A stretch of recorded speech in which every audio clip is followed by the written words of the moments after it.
So I was going through The Advocate today, the online version of The Advocate magazine. Huge gay rights publication, not gay rights, but huge, gay publication. They published a whole bunch. They published a whole bunch of stuff, art and articles on policy and politics and celebrity and things like that. Um, so I came across this little blurb about somebody called Evelyn Hooker, who was actually really instrumental in fostering in um, a climate of equality for gay people in the United States.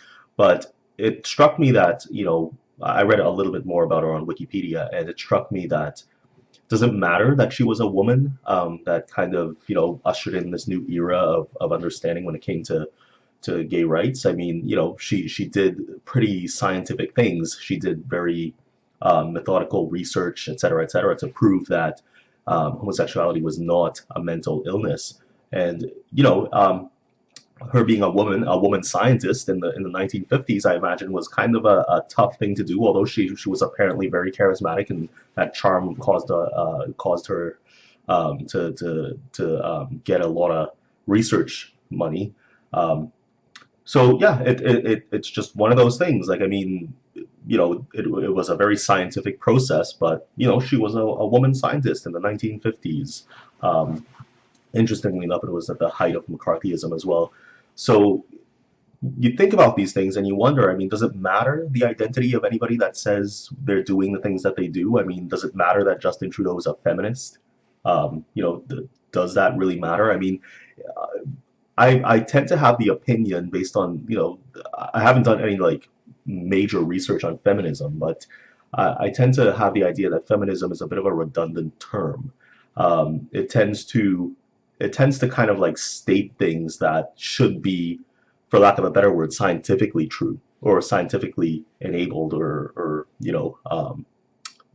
amassed or I forget the word, but things that should just be truth, common sense even, right?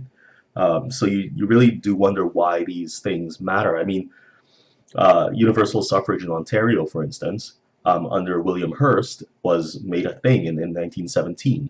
And don't get me wrong, I don't downplay the importance of the slew and the barrage of people that fight for this stuff for and often for years and years. I'm not not considering their stance and their efforts.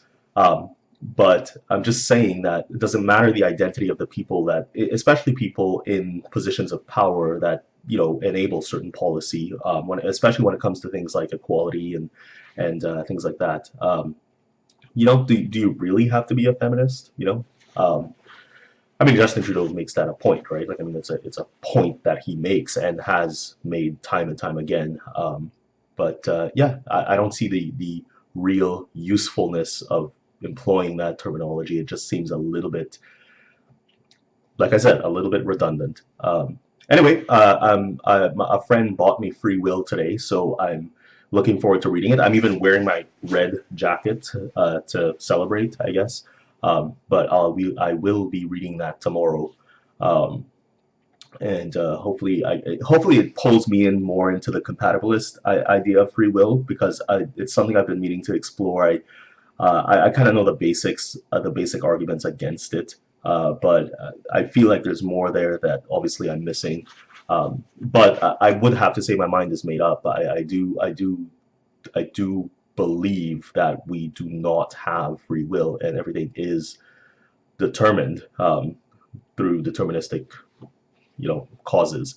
Um, so I don't, my mind probably isn't going to be changed, but I do want to delve into the compatibilist argument and see where that takes me. Anyway, that's all for now. Yeah, bye.